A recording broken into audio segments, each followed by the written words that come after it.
Hello, my name is Leroy Blevins. Welcome to Mysteries and Histories.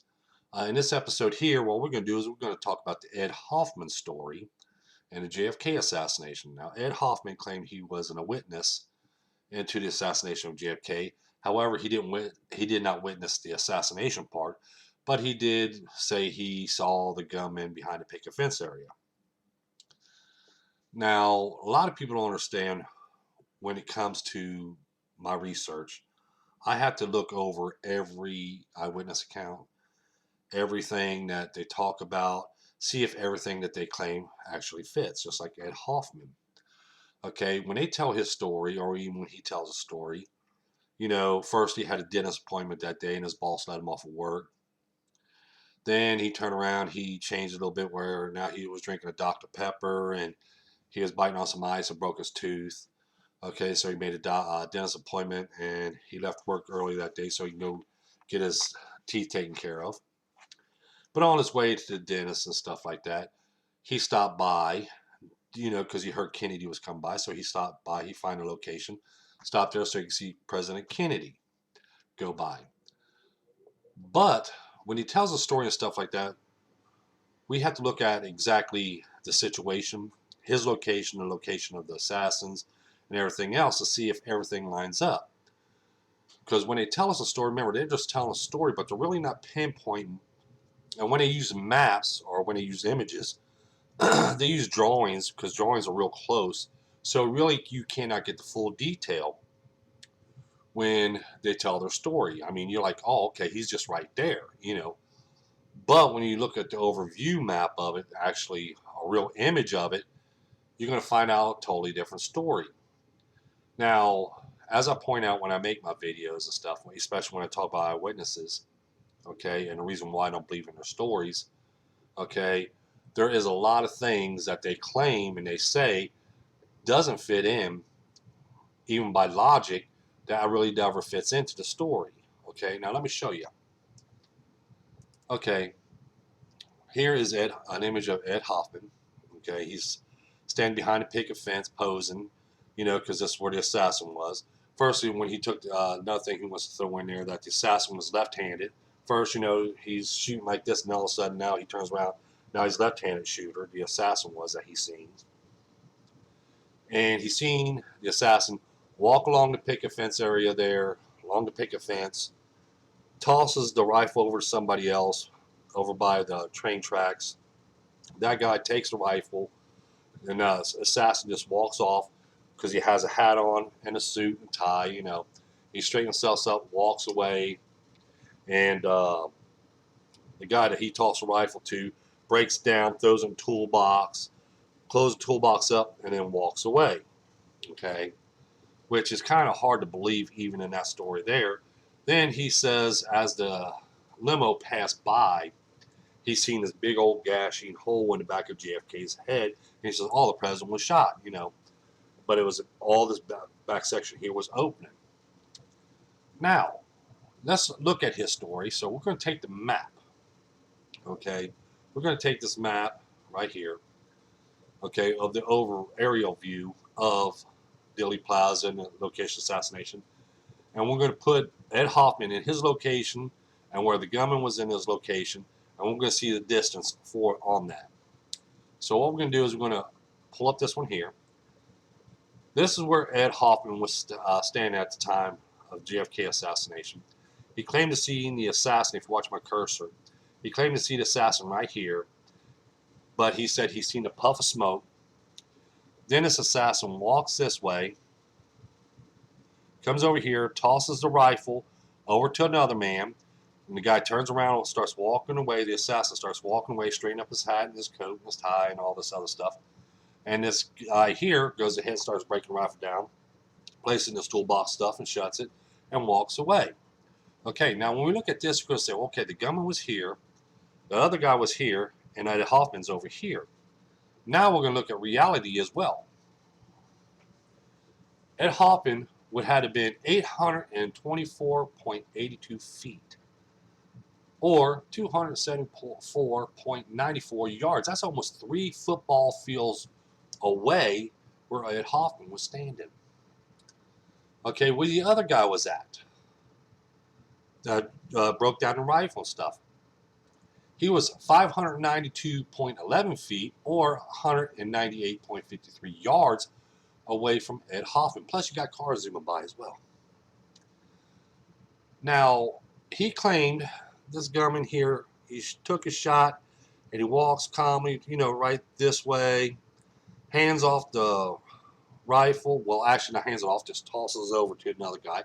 He grabs the rifle, breaks it down behind his box and stuff right here, and then he turns around and walks away. Again, we got to look at that story. There's a lot of information we can't, we're not going to see there because I'm going to show you something. Let me open this back up. Now, what I'm going to do is I'm going to pull this up right here, and I'm going to pull this one up right here. Pull this up, this one, and this one. Now, as you see here, which I'll put it this way. As you see here,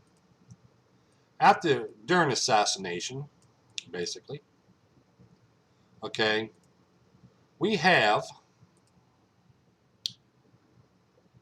people along the overpass right here, what you see them right here. You see the people along the overpass. You see a person here, as you see the people on the overpass. And then we got this police officer right here and people coming up over on this section of the picket fence area and stuff where it connects and stuff and climbing over and everything else.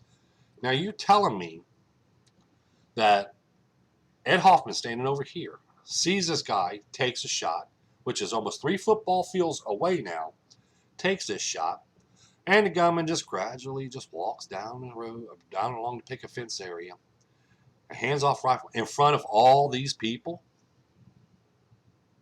There is no way. Especially when there's an officer right there. He could have just jumped over and said, hey, you're under arrest, hold it. Okay? That's why I said it never happens, because the story cannot fit in exactly reality. When we watch the films and we watch the images and we see everything, it does not fit. His story does not fit. He's 3 football fields away, okay, from the assassin. He sees this guy walking along the picket fence area. He watches him walk along that picket fence. And you see in photographic evidence and stuff during the time of the assassination, and even as JFK's limo is here, and here, we got people all right up the hillside and stuff. As you see, a lot of these people is already running up the hillside, and you got these people that's across this overpass right here, which we see right here in the images and everything else. You're telling me they didn't see this gunman come around and hand that rifle off and stuff? They had a better shot of seeing that gunman here walking along with the rifle in his hand and everything else than Ed Hoffman would, because you cannot see 3 football fields away. You cannot see somebody actually holding something in their hand, or who they toss it off to, or exactly what they actually have, hat, suit, tie. You're going in detail. Then he also says in the story that he's seen JFK's head open up back here. Again, another false claim, because remember one thing. Ed Hoffman's standing right here. JFK's limo starts flying when it gets to this point here. They start speeding up, and they're going to go fast. And they're going to go under this underpass real quick, and they're going to be up this road here, which is not even giving you a 0.01 of a second or a 16th of a second by the time they get from here all the way up to here. Now, remember, Mrs. Kennedy already was over top of JFK. Clint Hill, which was a Secret Service agent, was already on the back, and he was already sticking inside the car. As I'm going to pull up right here.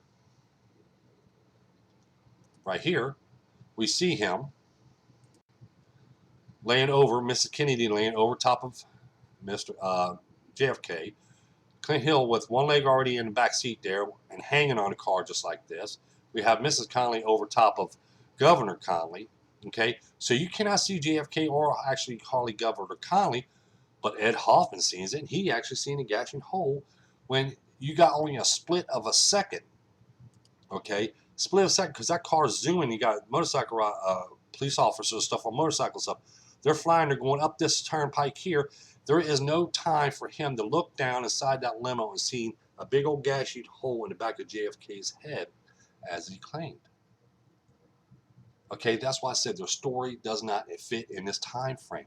It does not fit in by location. When you start measuring out and you start looking at things and you look at the facts And then you look at other things, like as I pointed up, you got a gunman just walking along here, but you got people trying to get up on this section right here inside there, which I showed you right here. You got these people right here at the corner trying to come up, because that gunman is going to walk right into them people. And before you can get to that guy right here, he's going to hand off the rifle in front of a bunch of people. And you got people along the overpass right here, which I show you as well. We can see the people on the overpass right here. We see all the people up in the corner here. So there's a lot of people right in this corner here. We have a cop right here. Okay, we got the people up here in the corner. We got a cop right here. Okay, and we got, or I should say right here, we got a police officer right here. We got a bunch of people stacked in right here. And you're just going to tell me that this assassin is just going to walk along this picket fence here, come all the way over to here, hand off his rifle, and then turn around, start adjusting his clothes and stuff and walking back, and it's coming here, and not one of these people right here would see him, even along here. This is what I'm saying. Anybody can make up a story. When JFK assassination happened, that left a lot of doors opening for people to make up their stories. There is no possible way that Ed Hoffman's story matches anything that took place that day, because that he places JFK's back of his head was opened up. There is no way in time frames that he actually could see that, especially with Miss Kennedy already covering over JFK, and Clint Hill's whole body's basically covering over both of them. Okay, and then we got him being almost three football fields away from the assassin. He's seen the assassin take that shot, that puff of smoke, and that he watches that assassin just walk away calmly, and everything else, and hand it off, because here's nothing you have to look at too. If this assassin, by the time that assassin walked to here, JFK's limo had already been gone. It had already been up this way. Because you figure by the time JFK's limo is here and they start speeding up, they're going to go like this. See how fast my cursor goes right there? Watch my cursor. He'd be speeding up. He'd be going this fast. This is how fast they'd be going up that ramp, right? Now you tell me this guy's going to be on foot, not on car now. He's going to be walking like this.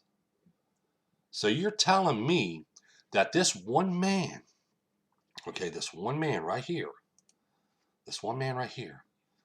can see the assassin take his shot, walk along this picket fence, hand his rifle off, and see JFK all at the same time? No way. So you see, this is the reason why I don't believe in his story as well. Because of his story does not fit in the time frame. The things that he claimed cannot possibly happen, because JFK was already covered up with Mrs. Kennedy and Agent Hill. There's no way he could see him going even under the underpass. Even if he's right above me, there's no way he can see JFK, especially as fast as JFK's limo was going. And there's no way that he could see this gunman take a shot behind that picket fence from that distance. Even though people says, oh, well, you got to look at the trees, they're shorter. It doesn't matter if the trees are short or not. That's 3 football fields away. Okay? He's not going to see this gunman walk along that picket fence and walk past people and police officers and stuff and just hand off a rifle. No. So his story is all false. I want to give this information. I'll point out these facts. So when people sit there and they start doing research in JFK, they also have to look at this evidence as well. As I point out here, there's no way he could have seen that gunman. So his story was false, because his story has changed too as well. Don't forget that like button. Don't forget to subscribe. Don't forget to tell your friends about us. Share this video on social medias and stuff. Like I said, don't forget that hit that like button, and don't forget to subscribe. Thank you, and you have a pleasant day.